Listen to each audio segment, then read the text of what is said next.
Semenjak apa-apa serba wireless ditambah lagi HP pada nggak punya jack audio, kayaknya TWS emang udah jadi barang yang wajib punya sekarang ini.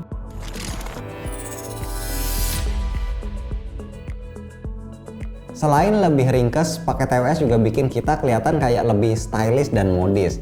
Dan bicara soal TWS, apakah di antara kalian ada yang pernah tahu RealFit? Kalau belum pernah tahu, nah ini gua mau unjukin. Gua punya TWS RealFit yang baru banget launching di Indonesia, ada warna hitam dan putih, serinya GoPods E5. Dari packagingnya sih menurut gua TWS ini cukup menjanjikan. Desainnya simpel, nggak norak, nggak lebay, dan di bagian belakangnya ada informasi jelas soal keunggulan dari TWS ini.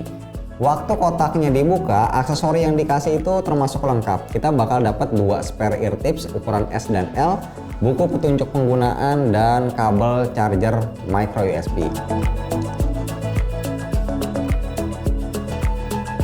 Pas pertama kali ngeliat, gue udah ngira ya kalau desain dari case-nya itu terinspirasi sama elemen laut, dan ternyata pas gue cek desain case-nya itu terinspirasi bebatuan alam, sedangkan desain TWS-nya terinspirasi dari kulit kerang. Buat case-nya dibuat dari bahan plastik yang didominasi warna dasarnya putih atau hitam. Di bagian depan ada LED penanda sisa baterai, dan di belakangnya ada port charger yang masih pakai micro USB. Di dalam case-nya ini ada 2 TWS plus konektor buat ngecasnya, sama ada beberapa info soal case di bagian atasnya. Kedua budsnya ini cukup minimalis dan ringan, material budsnya ini juga sama-sama dari bahan plastik.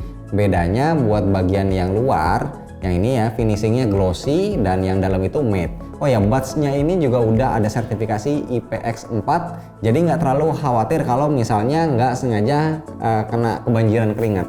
Bobotnya cuma 4,1 gram di setiap budsnya, ini bakal kerasa kayak nggak pakai TWS waktu kita taruh di kuping. Bentuknya juga menurut gua cukup ergonomis ya, karena langsung nempel di kuping dan ini nggak gampang copot.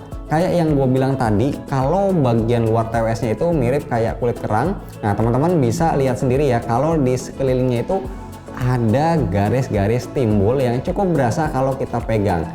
Terus bagian luarnya ini ternyata juga berfungsi buat kontrol yang bisa disentuh atau touch ya. Fungsi smart controlnya itu macam-macam, ada tekan 2 kali buat play atau pause musik, atau angkat telepon juga bisa, tap 3 kali buat next preview song, tap tahan buat reject atau tutup telepon, dan tap tahan 2 kali di kedua sisinya buat masuk ke game mode. Nah pas masuk ke gaming mode, latency dari TWS-nya diklaim bakal lebih kecil ya, sampai 119 millisecond. Menurut gue latency segitu masih belum cukup kecil sih sebenarnya buat main game kompetitif kayak PUBG Mobile. Tapi kalau buat sekedar game casual, nah ini masih enak.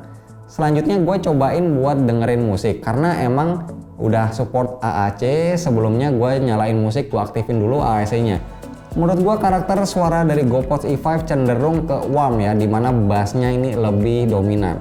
Bisa gue bilang kalau GoPods E5 ini adalah sebuah TWS yang cocok banget buat teman-teman pencipta bass. Driver 10 mm yang ada di setiap unit TWS-nya bikin bassnya nih berasa lebih deep dan jadi lebih unggul.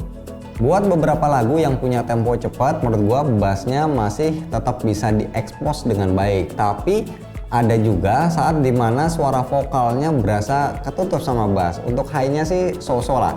Instrumen simbal, hit-headnya itu masih tetap berasa detail. Kalau daya tahan baterainya sih standar ya, TWS-nya itu bisa nyimpen baterai 40 mAh dan case-nya 400 mAh. Baterainya ini diklaim bisa tahan up to 20 jam. Buat pemakaian gua sehari-hari itu kadang-kadang bisa sampai 4 jam, itu belum minta buat dicas.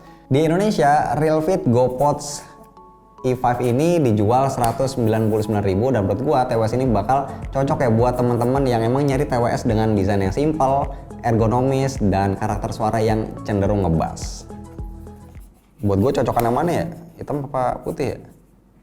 Putih dong. Enggak dong, gue pakai sebelah putih, sebelah hitam. Oh. Siap.